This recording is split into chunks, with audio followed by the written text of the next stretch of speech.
Scott Holmes, and I'm one of the owners of ABI Attachments, and I'm here today with my partner, founder of ABI Attachments, and the innovator of our unique ground prep equipment, Kevin Kegley.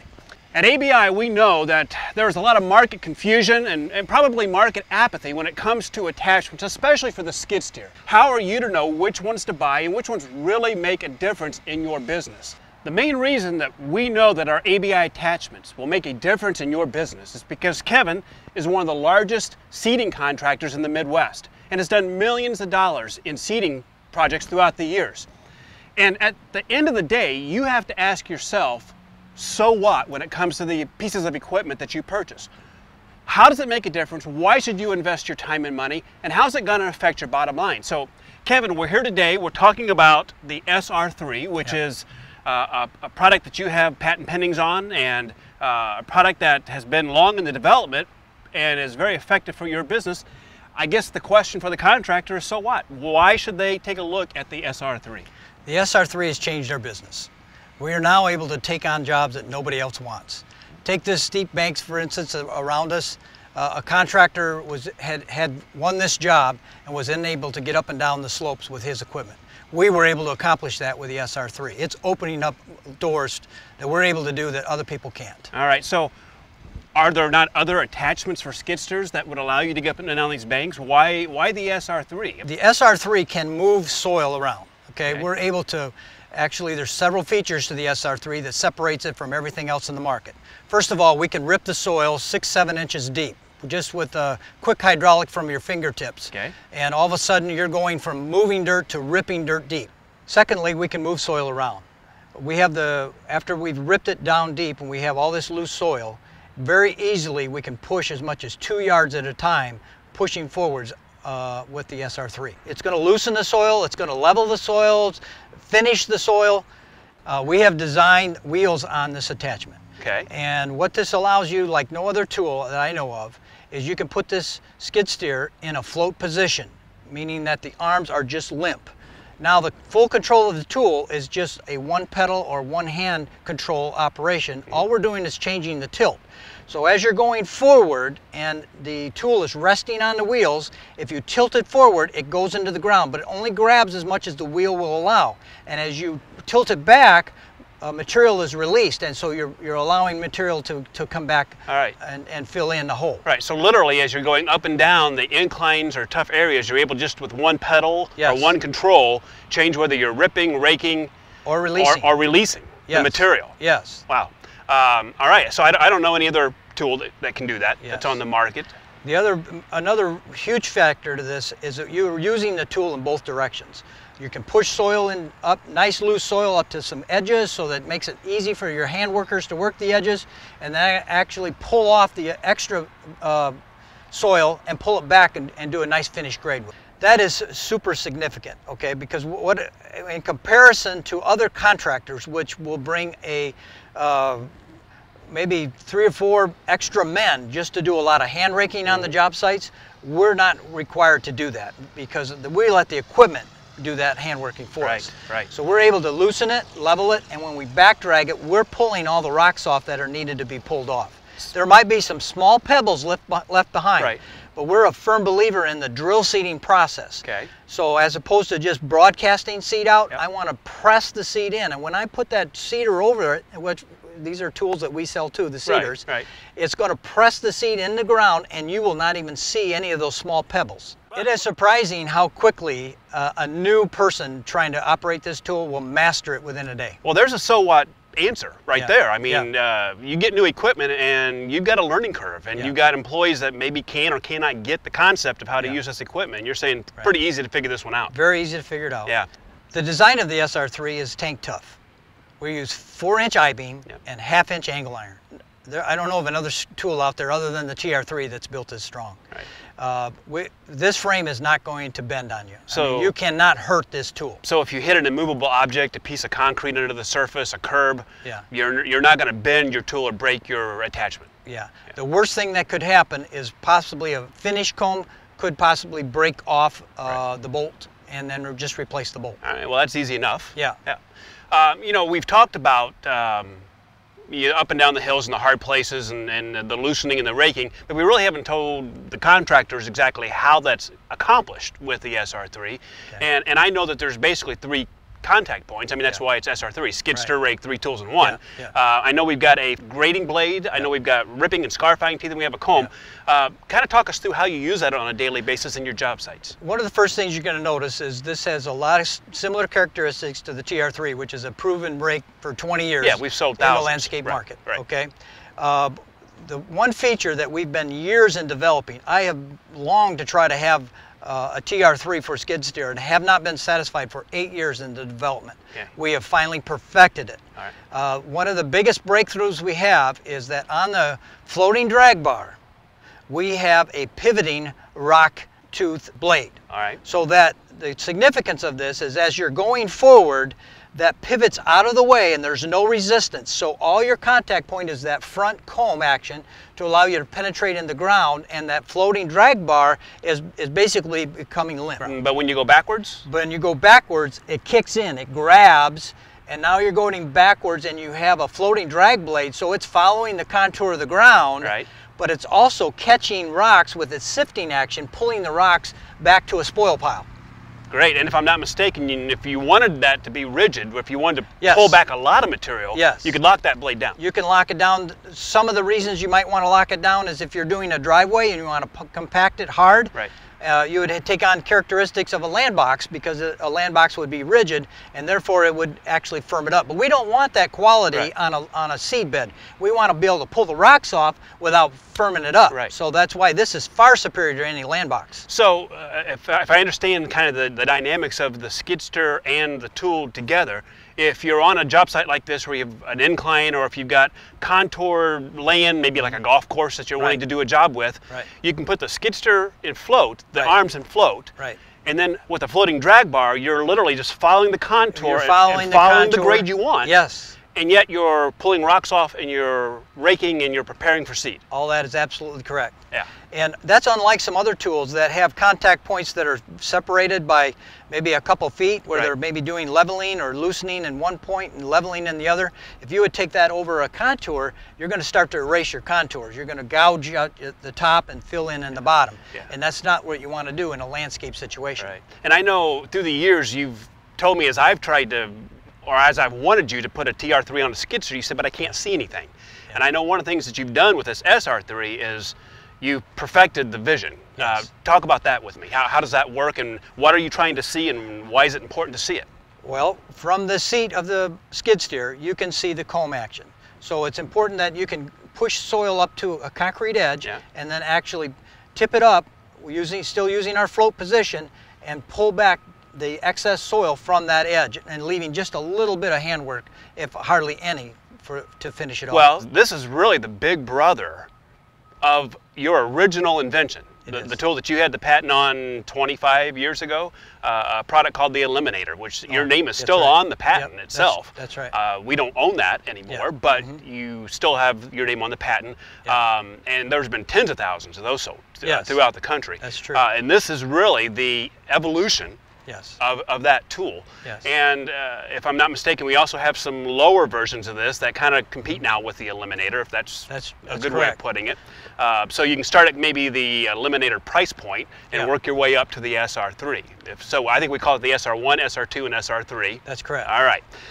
I'm curious about this job site, because when we first started talking about the so what for the contractor, why should they be interested, it was because they can get jobs and bid on jobs that nobody else wants. And you said that a contractor had this but couldn't do the seeding because he couldn't manage the banks. That's all right. How long did it take you guys to do this job? And if you don't mind me asking, how much money did you make in that amount of time? This is approximately 1.5 acres. Okay. My men showed up around 2 o'clock, and by 5 o'clock they were done. They did all the grading and all the seeding. So we are here today applying the mulch. Right. But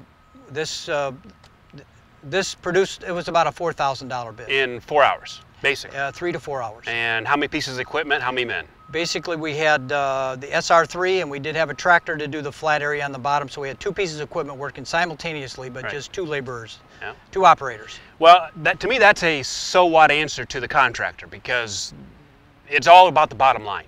Yeah. And what you're telling me is this SR3 has allowed your company to bring in more jobs at a higher profit margin and put profit at your bottom line. Yeah. We've actually expanded our business because we're not afraid of doing the excavating part of the job either. If we see vegetation that needs to be removed or pushed in or leveled or hauled dirt, we welcome that wholeheartedly. I mean, and there are other contractors that look at that and say, well, we'll have to sub that part out. Right. We don't have the equipment to handle that. That's not our case. We love those jobs. In fact, those are the easiest ones to please the customer because they have to move so much dirt and the vegetation has to be stripped out. So when you get done, it makes such a dramatic change, the customer's eagerly ready to pay you. The customer's expectation's low, and then you exceed it. Oh, we always exceed it, yeah. I remember a job where you were doing the backyard of a homeowner. Yeah. And literally with the SR3 and a skid steer, you were pulling trees and roots. Yes, right. And I mean, I could not imagine a seating contractor being able to get in there and do that job and actually get the job done. And I remember seeing you do it. So I actually firmly believe that this SR3 is not only a tool that landscapers are going to want, but I also believe your excavators and contractors are going to want this because they all have a bobcat. Right. They all have a skid steer. Right. And when you add this tool to it, your main investment is the skid steer. My brother just bought one for $85,000 not long ago. So when you look at a little more investment and you can take that skid steer and do more than just bucket work, that you can do grading work, that you can do ripping work, that you can do leveling work. Yeah. For just adding a small amount of money in comparison to the $85,000. Right. Why wouldn't you do it all day long? You've now increased your capability to make more money with that big investment. Right. I mean, you talked about this acre-and-a-half job with 2 pieces of equipment and 2 employees. Yeah. That's got to be a lower employee number than most contractors would put on a job like this. Absolutely. So not only is this tool allowing you to bid on jobs that you normally don't want or can't get, but you're doing it with less manpower, which puts money in the bottom line as well. You know, it's all about saving time and efficiency. And hour. You know, why pay people hourly wages when you can have work done and keep the men fresh? Right. That's key. Yeah. The more I can do with equipment, the fresher the guys are going to be the next day. Right. And you know, I've gotten to situations where guys will show up at jobs and they don't have the right equipment because they know what my equipment can do, and they'll tell me they can't even do the job. Right. I know they can do it. Right. It's going to take them maybe all day to do it. They just don't want to do it. No, they know the importance of the equipment, and they want to stay fresh, and they're ready for another day's work come tomorrow morning. One of the big factors here, now this is huge, okay, is you need to properly relieve the compaction of the soil. Yeah. If you don't, the water's not going to get in the ground, and also the roots are not going to penetrate. Right. Okay, we got to get air and water and roots to work into the ground. So you have to relieve the compaction. So if you're using some of these other power rakes that are only going in the ground 3/4 of an inch, maybe an inch, they're not penetrating the compaction. Okay. And because I have the compaction relieved, where I'm down 3 or 4 inches, when I run that seeder over it, any pebbles that are there are pressed in the ground. Right. But I've got a great seed bed. I've got the unwanted pebbles that are on the surface pressed into that ground, which has 0 effect on the growth of the grass. Right. And one other thing about the drill seeding, while we're on the subject, drill seeding is great for germinating the seed quicker. I've witnessed that. I've seen it firsthand many years ago. I did a large project for a big university in our area. And we just put the seed in the mulch and just sprayed it out. It was like 5 acres. We came back 10 days later, and only to witness that the maintenance people had driven a pickup truck all over the property to get from one building to the next. You can't stop that. Right. But the interesting observation we made was all that grass was up a half an inch, where the tire nowhere tracks else were. was. Where the tire tracks were, yes. And this just reconfirmed what my father was telling me all along, who owned a sod farm in the local area, 450 acres. I grew up on that sod farm, but he said you have to drill seed to get seed germination to come in quicker. So one other thing about the drill seeder, so it helps the germination. It buries any unwanted rocks, small pebbles. But the third thing is, if you're properly putting the drill seeder against the grain or against the flow of the water, then when that water comes down the hill, it has to fill every groove. So you're able to compact the soil and also stop erosion. Yeah, right. And not completely. Sometimes straw blankets are required, but this is a great head start to stopping the erosion issue. Now, back to that loosening. That's being done with these hydraulic scarifiers that we have. Right. And the scarifiers can loosen anywhere from 0. I mean, you can take them out of play, right? Yes. And you can go as deep as? I would say 6 to 7 inches. And you can do that on the fly? Yes. So as you hit a compacted area going backwards, if you want to get a little more aggressive, you just bump the button and... Bump the button and you're ripping deep, and then bump the button up, and then you're feathering it out, and just all the finesse of a hand rake. It's hard to see all that going on. It just looks like, you know, a rake that's happening, but really, I mean, you're loosening, you're raking, you're leveling, you're pulling rocks off, and you're all doing it with a float position and the touch of a button. Yep. Pretty cool. And here's another thing. We mentioned the word power rake.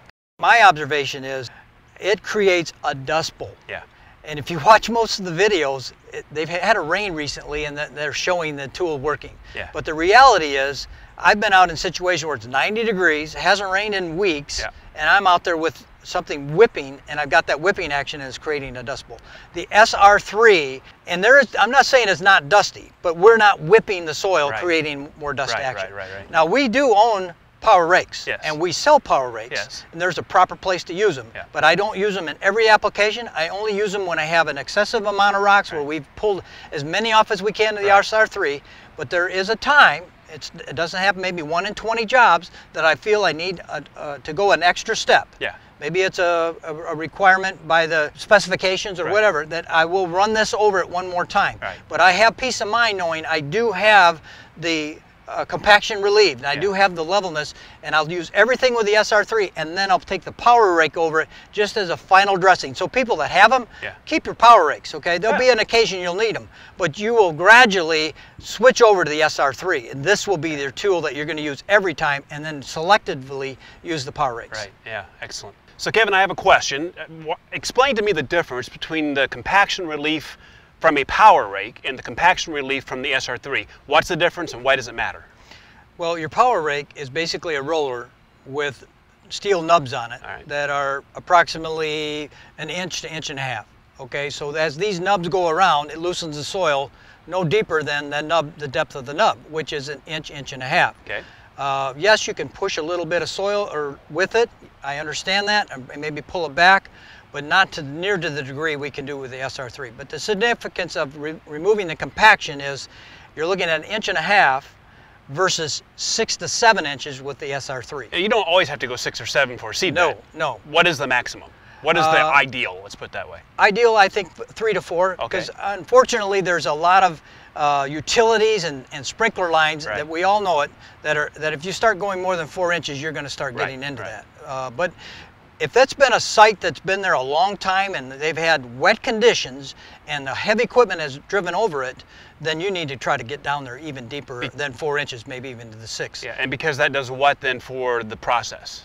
Well, let me just say that when you have wet soil, okay, I don't know if anybody did this when they were a kid, but we did. Yeah. You take wet soil, clay in particular, make it in a mud ball and set it out in the sun. Yeah. You know what happens? That's like a cannonball when you're done, when it hardens. Same thing is happening to the soil.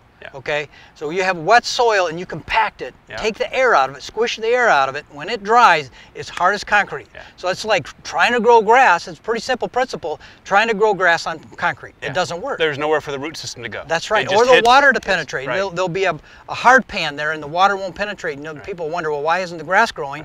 A lot of times it's holding excess moisture. So the power rake, as it's spinning and pulverizing 1.5 inches, it's actually creating another hard pan right there and not decompacting. I wouldn't say it's adding to the hard pan, but it's certainly not relieving it. Certainly not relieving it, where we are actually ripping and relieving the compaction so that the root system and the moisture can percolate and the root system can grow. It is very key. Very key into the growth of the grass. Great. It's something you don't want to ignore. In fact, a lot of the specifications that, if you read them to the minute detail, require compaction relief. Yeah. And if you're omitting that step, you're not living up to your obligations. Well, and then the results won't be as good. And the results fire won't be as good. Right, and people will come out and they'll try to put a probe to find out what's going on. Yeah. They can't get the probe in the ground. Well, the compaction should have been relieved to begin with. Right. Now, I know that you have a skid steer here that's got tracks on it. Yeah. And we've been talking about getting into tough areas. Are the tracks required to use the SR3? Or Absolutely not. Okay, so a skid steer with tires will do well. Yes, it's still four-wheel drive. It's going to get to places where other pieces of equipment can't. Yeah.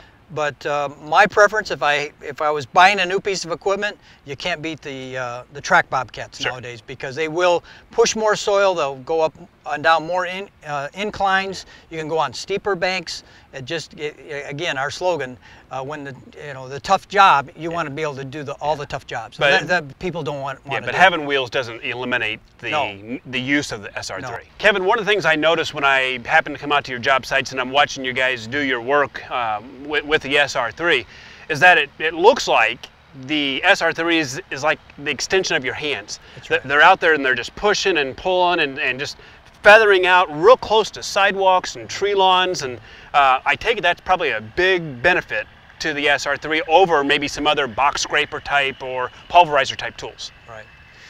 When I get on a job site, first thing I do is pulverize the ground. I rip it deep, I get all the compaction relieved. Yeah. Then I have all this nice loose soil on the surface, okay? Yeah.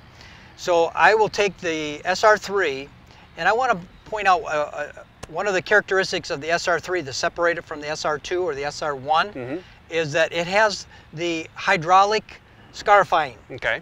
And with that also comes what I call a backstop, a see-through backstop. Yeah. Because it protrudes about a couple feet above the tool. Right. But the unique feature of it is that you can see the working action of the comb, but it also, as the soil comes up in contact with those scarifying shanks, that it actually doesn't push through. That actually you're able to push the soil up ahead as much as 2 yards at a time. So almost like a backstop. It's a backstop and allows you to push twice as much as when you don't have the hydraulic option with the extended shanks. Right. But I noticed that on the edge work, you're not pushing a lot of soil there. You're really just pushing a little bit and then feather. I mean, it's really like your fingers are just raking, or a hand rake is just kind of raking the edges. Here's what I found to be the ideal situation.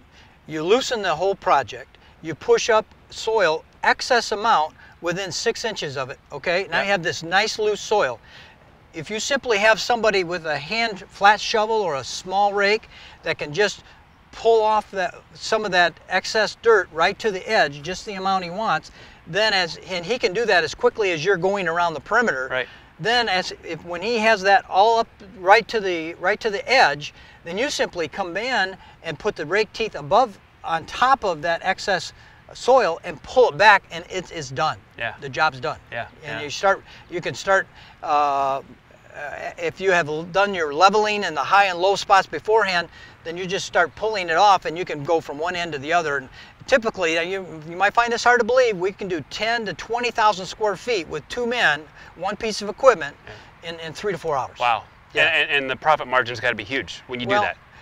This is a benefit for the consumer too. Right. I mean, we're going to do a quality job.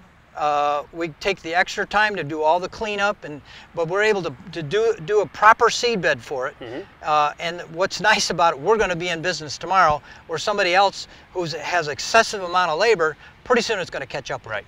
Now that edge technique is something I think you developed years ago with the first invention. You came out with the Eliminator from years and years ago.